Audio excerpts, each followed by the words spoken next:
Сегодня еще одна порция выкладных френчей, так что если вы любите интересные дизайны, присоединяйтесь, будем вытворять чудеса. С вами Миронова Виктория. Итак, пришло время делать коррекцию моей маме. В прошлый раз мы делали ногти примерно 5 недель назад. Они уже отросли, в некоторых местах материал поотслаивался из-за множества работы, так что я приступаю к снятию старого материала.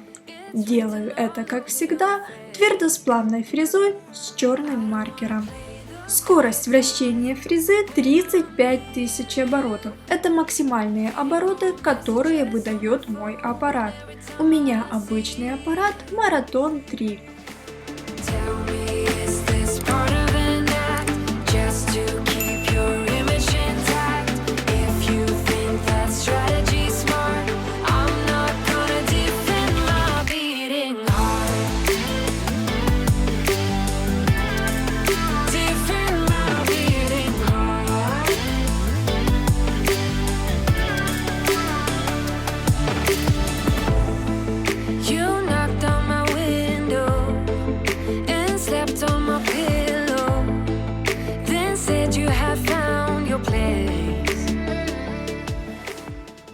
Пилкой 240 грит я сужаю свободный край. Затем этой же пилкой я прохожусь по поверхности, убираю все оставшиеся отслойки, а также прохожусь по натуральному ногтю, чтобы приподнять чешуйки, которые будут лучше сцепляться с твердым материалом. Пушером раскрываю проксимальную складку для дальнейшей работы с аппаратом. Фрезой пламя с красным маркером очищаю и приподнимаю зону кутикулы. Сначала работаю на форварде, затем переключаю аппарат на реверс. Скорость вращения фрезы примерно 10-15 тысяч оборотов.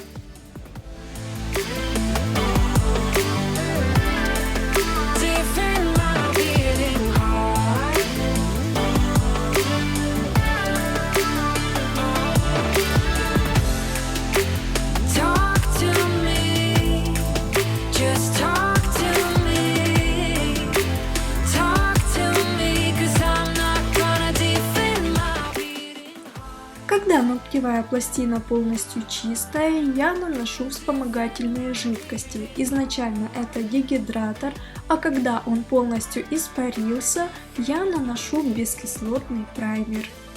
Если ногтевая пластина очень влажная, тогда я пользуюсь кислотным праймером для лучшей сцепки твердого материала и натурального ногтя. После того, как праймер подсох на воздухе, а ему нужно только 30 секунд, я наношу базовое покрытие. В данном случае это каучуковая база от торговой марки Коди. После того, как базовое покрытие подсохло, я начинаю выкладывать ногтевое ложе. Для этого использую акрилатик от торговой марки Cosmo Profi, оттенок Tan. Разглаживаю материал кистью, смоченной в спирте. Это обычная кисть для акриловой лепки, номер 6.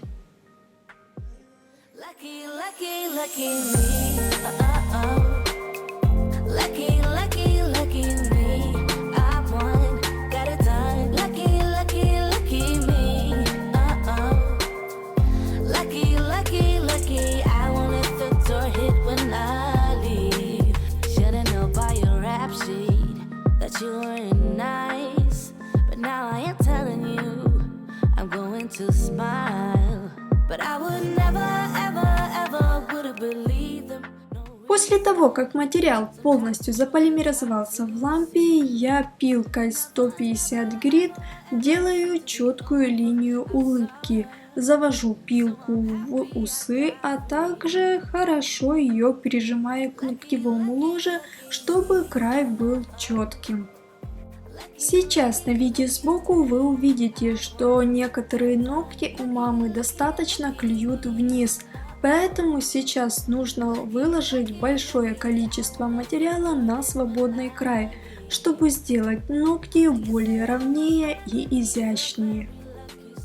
Коричневым гель-лаком подвожу линию улыбки.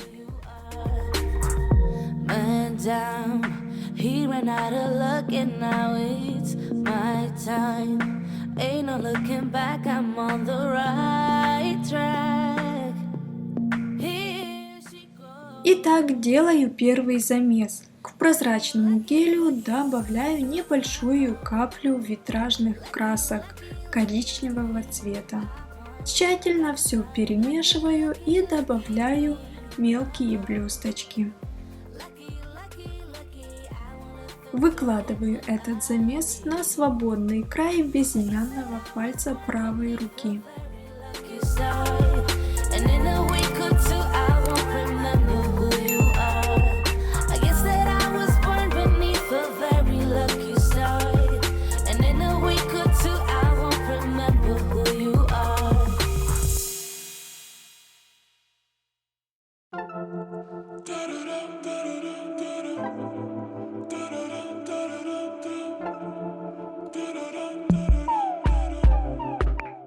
Теперь в этот замес добавляю еще множество слюды, палочек, блесточек разных размеров, в общем, разной красоты.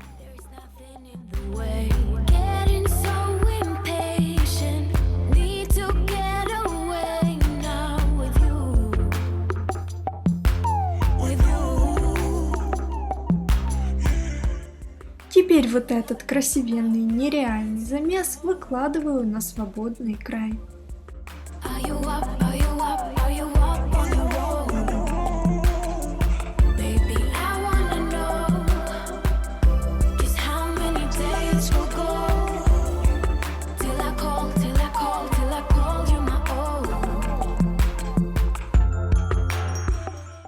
Ну и остался последний замес. К прозрачному гелю добавляю ту же самую краску витражную, но теперь совсем чуть-чуточку, чтобы материал был совсем прозрачный. Также к нему добавляю блесточки мелкие, но тоже совсем капельку. Выкладываю этот материал поверх прежнего, который уже подсох в лампе.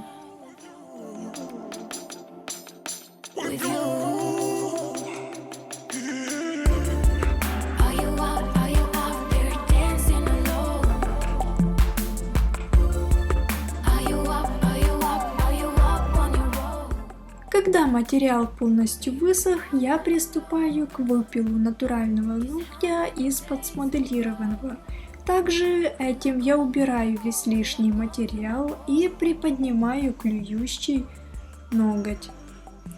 Но здесь меня ждал неприятный сюрприз. Оказывается, материал не полностью высох в лампе. К сожалению, такие ситуации иногда бывают. Я, конечно, перед этим проверяла свой замес, отправляла его в лампу, вроде бы все просыхало, но видно был очень толстый слой и лампа не успела полностью заполимеризовать весь материал. Поэтому я больше люблю делать смеси всегда с гелем и, например, с гель-лаком, либо витражным гель-лаком. Ну, тогда больше вероятность того, что материал хорошо просохнет. А с витражными красками бывает такое чаще, когда материал просто не просыхает. Здесь просто нужно быть максимально осторожным и обязательно проверять замесы перед тем, как наносить их на руки клиентам. Ну, чтобы потом просто не было неприятных сюрпризов. У меня, например, был такой случай, когда все-таки материал никак не хотел просыхать, и мне просто пришлось полностью убирать свободный край и все переделывать. Девочки, а у вас были такие ситуации, когда материал просто не просыхает в лампе? Пишите в комментариях под этим видео. Я думаю, что всем будет интересно узнать ваш опыт.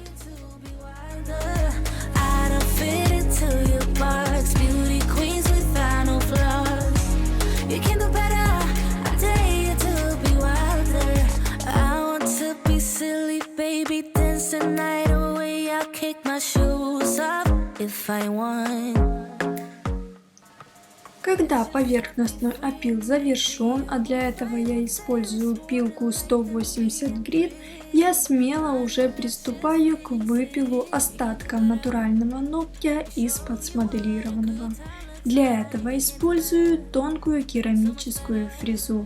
Как видите, теперь материал уже полностью просох, и я смело уже выпиливаю натуральный ноготь, и никакой сырой материал уже не вылазит.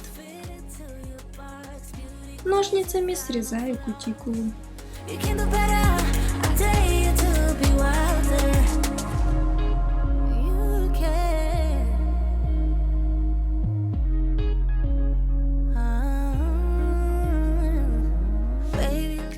Теперь осталось маленьким шариком с красным абразивом зашлифовать срез от ножниц.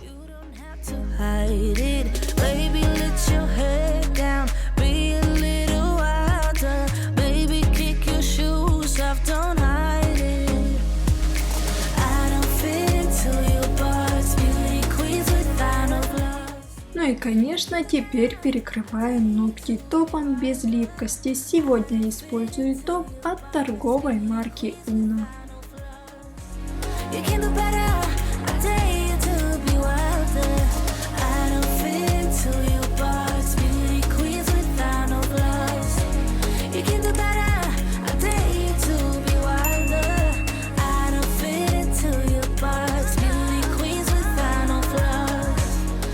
Изначально я планировала на безымянном пальце правой руки сделать огромную инкрустацию, поэтому и на френче не было крупных блесток. Но потом я посмотрела, что в принципе мне маникюр и так уже очень нравится, поэтому решила вставить только один стразик. Но так как я никогда раньше не ставила именно конусных страз, решила проэкспериментировать.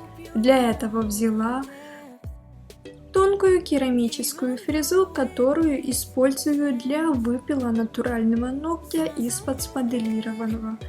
И на максимальных оборотах точечными движениями сделала ямку.